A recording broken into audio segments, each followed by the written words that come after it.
വിനീത, invest Kerala എന്ന പേരിലാണ് ആഗോള നിക്ഷേപക ഉച്ചകോടി സംഘടിപ്പിക്കുന്നത്. 2 ദിവസത്തെ ഉച്ചകോടിയിൽ 3000-ലധികം ആളുകളാണ് പങ്കെടുക്കുന്നത്.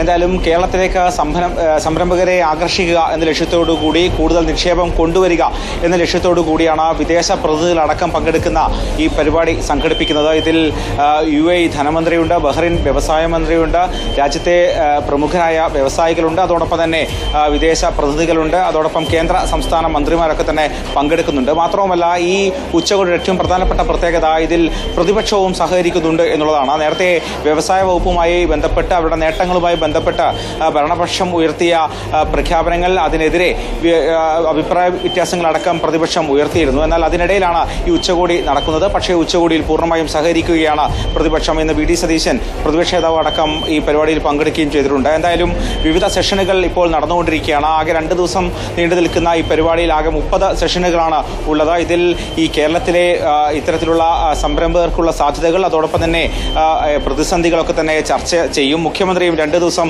കൊച്ചിയിൽ തന്നെയുണ്ട്. മുഖ്യമന്ത്രി പൂർണ്ണമായും ഈ ഉച്ചകോടിയിൽ പങ്കെടുക്കുന്നുമുണ്ട്. ഇത്തരത്തിൽ ഏതെങ്കിലും തരത്തിലുള്ള പ്രതിസന്ധികൾ ആരെങ്കിലും പങ്കുവെക്കുകയാണെങ്കിൽ അതിന്റെ സാങ്കേതിക പ്രശ്നങ്ങൾ നീക്കി എത്രയും എളുപ്പത്തിൽ അവർക്ക് നിക്ഷേപം നടത്താനുള്ള ഒരു സൗകര്യം ഒരുക്കുക എന്നുള്ളതാണ് ഈ ഉച്ചകോടിയുടെ ലക്ഷ്യം. എന്തായാലും കേന്ദ്ര ഉപരിതല ഗതാഗത മന്ത്രിയായ നിതിൻ ഗഡ്കരി ഓൺലൈനായിട്ടാണ് ഈ യോഗത്തിൽ ഈ പരിപാടിയിൽ പങ്കെടുത്തത്.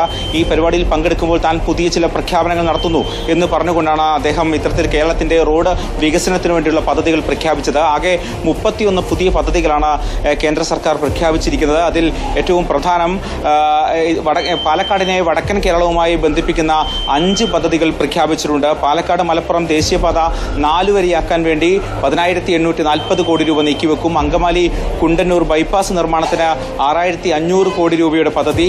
ഇതിന് DPR നടപടികൾ പുരോഗമിക്കുകയാണ്. 6 മാസത്തിനകം നിർമ്മാണം ആരംഭിക്കും.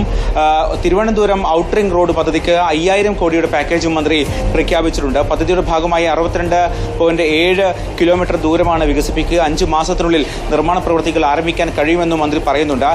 ഇതുവരെ 20,000 കോടി രൂപയുടെ പദ്ധതികൾ പൂർത്തിയാക്കി കഴിഞ്ഞു. ഇപ്പോൾ 60,000 കോടി രൂപയുടെ പദ്ധതികൾ പുരോഗമിച്ചുകൊണ്ടിരിക്കുകയാണ്. അതിന് പുറമെയാണ് ഏതാണ്ട് 3 ലക്ഷം കോടി രൂപയോളം വരുന്ന പുതിയ പദ്ധതികൾ കൂടി പ്രഖ്യാപിക്കുന്നത്. എന്തായാലും ഒരു ഭാഗത്ത് പുതിയ വ്യവസായ മേഖലയ്ക്ക് ഉണർവേൽക്കാൻ വേണ്ടി പുതിയ സംരംഭങ്ങൾ എത്താൻ ശ്രമിക്കുന്നു, അതോടൊപ്പം തന്നെ നിക്ഷേപങ്ങൾ കൊണ്ടുവരാൻ ശ്രമിക്കുന്നു. അതോടൊപ്പം തന്നെയാണ് അടിസ്ഥാന സൗകര്യ വികസന രംഗത്തും വലിയ കുതിപ്പുണ്ടാക്കാൻ കേന്ദ്രത്തിന്റെ അടക്കം സഹായങ്ങൾ ഉണ്ടാകുന്നത്. അത് കേരളത്തെ സംബന്ധിച്ചിടത്തോളം വലിയ നേട്ടവുമാണ്. വിനീത, ശരി.